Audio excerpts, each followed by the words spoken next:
जय हिंद, वंदे मातरम दोस्तों। मैं रवि पांडे अपने YouTube channel study with Ravi sir में आप सभी दोस्तों विद्यार्थी मित्रों का स्वागत करता हूं। दोस्तों, जैसे कि सांख्यिकी कक्षा 11 गुजरात बोर्ड के अकॉर्डिंग पार्ट 4 अपकिरण के माप का दोस्तों हम अभ्यास कर रहे हैं, जिसके अंतर्गत दोस्तों हमने विस्तार और विस्तार गुणांक का टॉपिक को सफलतापूर्वक अभ्यास कर लिया है।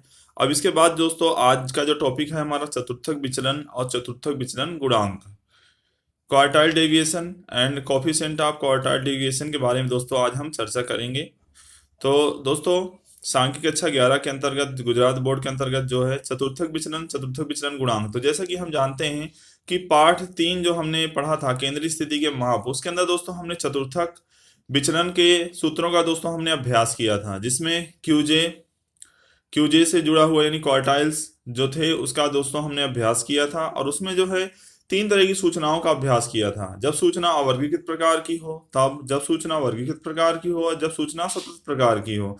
तो तीनों प्रकार के मेथड हम ऑलरेडी पढ़ चुके हैं। यहाँ पर केवल हमें फॉर्मूला देखना है, जहां पर मतलब क्या है Q1 और Q3 का यहाँ पर अधिकतम इस्तेमाल होगा, यानी कि प्रथम चतुर्थक और तृतीय चतुर्थक को ही, मतलब यहाँ पर तृतीय चतुर्थक के माध्यम से ही हम क्या करेंगे, सॉल्यूशन बनाएंगे। तो यहाँ पर तृतीय चतुर्थक और प्रथम चतुर्थक को ही ध्यान में रखना है। चलिए दोस्तों देखते हैं चतुर्थक विचलन और चतुर्थक विचलन गुणांक। तो दोस्तों मेरे YouTube channel study with Ravi sir को लाइक, सब्सक्राइब और शेयर करना ना भूलें। तो दोस्तों टॉपिक जो है चतुर्थक विचलन, जिसे क्वार्टाइल डेविएशन के नाम से जाना जाता है। जैसे कि यहाँ पर जो थियरी के अंतर्गत थोड़ा बहुत दिया हुआ उसको भी हम समझ लेते हैं। हम जानते हैं कि विस्तार की गणना में मात्र अंतिम अवलोकनों अर्थात सबसे बड़े और सबसे छोटे अवलोकनों का उपयोग होता है। तो ये सभी को पता है कि विस्तार और विस्तार गुणांक में क्या होता है, XH माइनस XL का इस्तेमाल किया जाता है, यानी कि सबसे बड़े अवलोकन और सबसे छोटे अवलोकन का इस्तेमाल होता है, दूसरे किसी अवलोकन का यानी मध्य के कोई अवलोकन का इस्तेमाल होता नहीं है। तो हम जानते हैं कि विस्तार की गणना में मात्र अंतिम अवलोकनों अर्थात सबसे बड़े और सबसे छोटे अवलोकनों का उपयोग होता है। उसी प्रकार स्थानीय औसत के माप चतुर्थक, प्रथम चतुर्थक जिसे Q1 के द्वारा एवं तृतीय चतुर्थक जिसे Q3 का उपयोग करके अपकिरण का माप प्राप्त किया जाता है, जिसे हम कौन सा विचलन कहते हैं, चतुर्थक विचलन के नाम से जानते हैं। तो दोस्तों इसको अंडरलाइन कर लेना है। स्थानीय औसत के माप प्रथम चतुर्थक Q1 और तृतीय चतुर्थक Q3 का उपयोग करके अपकिरण के माप प्राप्त किए जाते हैं, जिसे चतुर्थक विचलन कहते हैं। सूचना को चढ़ते क्रम में गठित करके बीच के यानी कि मध्य के 50% अवलोकनों के का अवलोकन के चलन या प्रसार का उपयोग करके परिभाषित किए गए माप को चतुर्थक विचलन कहते हैं। तो ये भी अंडरलाइन कर लेना है आपको, जो कि चतुर्थक विचलन की परिभाषा को दोस्तों बताता है।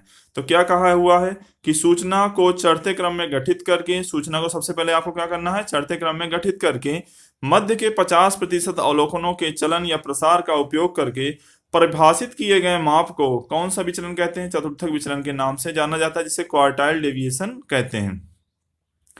सूचना के तृतीय चतुर्थक Q3 और प्रथम चतुर्थक Q1 के बीच के अंतर को 2 से भाग देने से प्राप्त माप को कौन सा विचलन कहते हैं, चतुर्थक विचलन कहते हैं। एक बार फिर से दोस्तों, सूचना के तृतीय चतुर्थक Q3 और प्रथम चतुर्थक Q1 के बीच के अंतर को, Q3 और Q1 के बीच के अंतर को 2 से भाग देने पर जिस माप की प्राप्ति होती है उसे हम चतुर्थक विचलन कहते हैं, जिसे संकेत में QD द्वारा दर्शाया जाता है। संकेत अनुसार सूचना के चतुर्थक विचलन के सूत्र को निम्नानुसार लिखा जा सकता है, जहां पर QD बराबर क्या हो जाएगा दोस्तों, चतुर्थक विचलन को क्वार्टाइल डेविएशन कहते हैं। क्वार्टाइल को Q का साइन देते हैं और डेविएशन को स्मॉल d का साइन दिया जाता है। तो Q of D is equal to Q3 minus Q1 upon 2, यानी कि तृतीय चतुर्थक में से आपको क्या करना है दोस्तों, प्रथम चतुर्थक जो है माइनस करना है और 2 से भाग देना है। चतुर्थक विचलन को अर्ध आंतर चतुर्थक विस्तार भी कहा जाता है। तो चतुर्थक विचलन को दूसरे किस नाम से जाना जाता है, तो चतुर्थक विचलन को सेमी इंटर क्वार्टाइल रेंज भी कहते हैं, मतलब कि अर्ध आंतर चतुर्थक विस्तार के नाम से भी दोस्तों इसको हम जानते हैं। अब जैसे समझ के लिए अतिरिक्त सूचना भी दोस्तों यहाँ बताई गई, इसकी भी हम चर्चा करते हैं।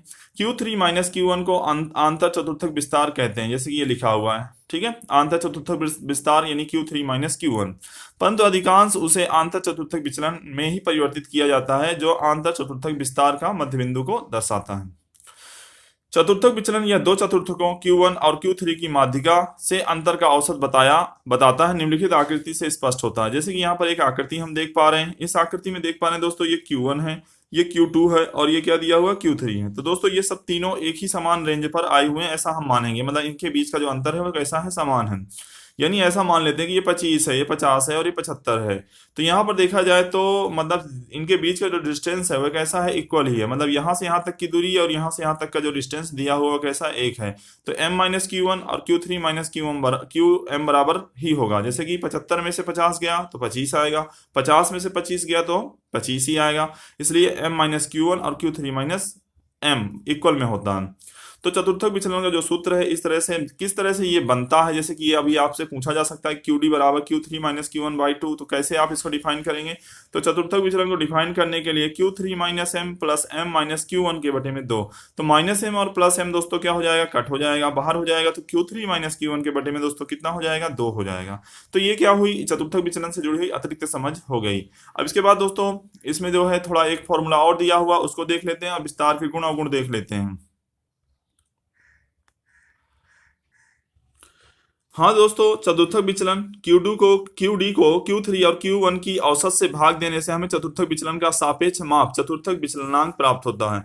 तो यहाँ पर सापेक्ष चतुर्थक विचलन यानी कि चतुर्थक विचलन गुणांक बोल सकते हैं या चतुर्थक विचलनांक बोल सकते हैं या कोफिशिएंट ऑफ क्वार्टाइल डेविएशन भी कह सकते हैं। तो सापेक्ष चतुर्थक विचलन यानी QDC बराबर Q3 माइनस Q1 के बटे में 2 के बटे में Q3 प्लस Q1 के बटे में 2 बराबर 2 कट जाएगा दोस्तों। तो यहाँ पर क्या आ जाएगा, Q3 माइनस Q1 के बटे में Q3 प्लस Q1। यानी कि चतुर्थक विचलन सीखने के लिए दोस्तों आपको Q3 और Q1 की वैल्यू ज्ञात करना आना चाहिए। सूचनाएं तीनों प्रकार की हो सकती हैं, अवर्गीकृत प्रकार की हो सकती है, वर्गीकृत प्रकार की हो सकती है और सतत प्रकार की सूचना हो सकती है।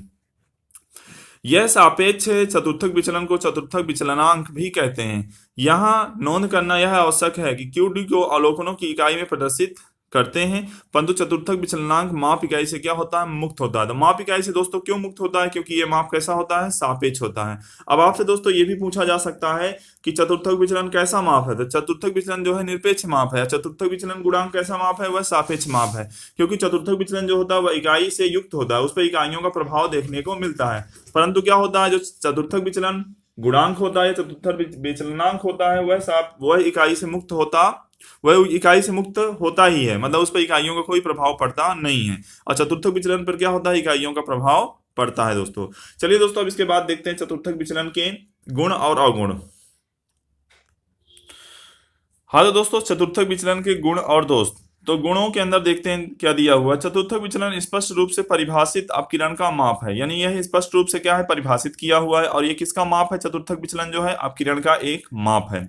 इसकी गणना कैसी है, इसकी गणना जो कैलकुलेशन है वह सरल है।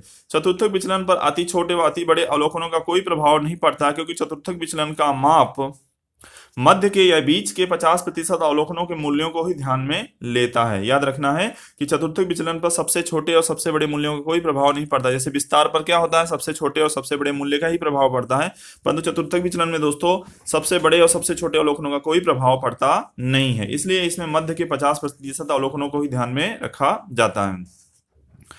खुले सिरे वाली आवर्ती वितरण की अवस्था में अपकिरण का एकमात्र माप है जो इससे ज्ञात किया जा सकता है। तो खुले सिरे वाली जब भी आवर्ती वितरण होता है तो वहां पर क्या होता है, चतुर्थक विचलन उपयोगी माप माना जाता है। दोस्तों याद रखना है कि खुले सिरे वाले आवर्ती वितरण की अवस्था में अपकिरण का कौन सा माप उपयोगी है। तो दोस्तों आपको यही बताना है कि चतुर्थक विचलन का जो माप है वह उपयोगी माप माना जाता है। तो एक बार फिर से, चतुर्थक विचलन स्पष्ट रूप से परिभाषित अपकिरण का माप है। इसकी गणना कैसी है, सरल है। चतुर्थक विचलन पर अति छोटे व अति बड़े अवलोकनों का प्रभाव नहीं पड़ता, क्योंकि चतुर्थक विचलन का माप जो है 50% अवलोकनों के मूल्यों को ही दोस्तों क्या करता है, ध्यान में लेता है। खुले सिरे वाली आवर्ती वितरण की अवस्था में अपकिरण का एकमात्र माप है जिसे ज्ञात किया जा सकता है। तो दोस्तों यहाँ पर गुणों की हमने चर्चा कर ली। अब इसके बाद इसके जो अवगुण यानी दोषों की जो है उसको भी देख लेते हैं। ठीक है दोस्तों, चलिए देखते हैं। हाँ दोस्तों, इसके दोषों में जो पहला दोष बताया हुआ है, चतुर्थक विचलन प्राप्त करने के लिए प्रथम 25% और अंतिम 25% अवलोकनों की अवगणना की जाती है, क्योंकि मध्य के 50% अवलोकन ही ध्यान में लिए जाते हैं। अर्थात गणना में समग्र अवलोकनों का उपयोग यहाँ पर होता नहीं है। हालांकि ये पता है कि यहाँ पर सबसे बड़े और सबसे छोटे अवलोकनों का कोई प्रभाव नहीं पड़ता, मध्य के 50% अवलोकनों का उपयोग होता है, परंतु अंतिम और प्रथम के जो 25% अवलोकन है उनका उपयोग नहीं किया जाता है। यह बैजिक क्रियाओं के लिए, बीजगणितीय विवेचन के लिए अनुकूल माप नहीं है। न्यादर्श के सापेक्ष में यह स्थिर माप नहीं है, मतलब चतुर्थक विचलन जो है यह कैसा माप नहीं है, यह एक प्रकार का स्थिर माप नहीं है। माप कैसा होना चाहिए, स्थिर होना चाहिए, बार बार बदलता हुआ नहीं होना चाहिए। सांख्यिकी के उच्च अध्ययन में इस माप का उपयोग क्या होता है, कम होता है। तो जहां पर हाई लेवल पर स्टेटिक्स, जहां पर रिसर्च की जाती है या टीचिंग किया जाता है, तो वहां पर दोस्तों जो है सांख्यिकी के उच्च अध्ययन में चतुर्थक माप का ज्यादा उपयोग होता नहीं है। तो एक बार फिर से दोस्तों की जो चर्चा है वापस से कर लेते हैं।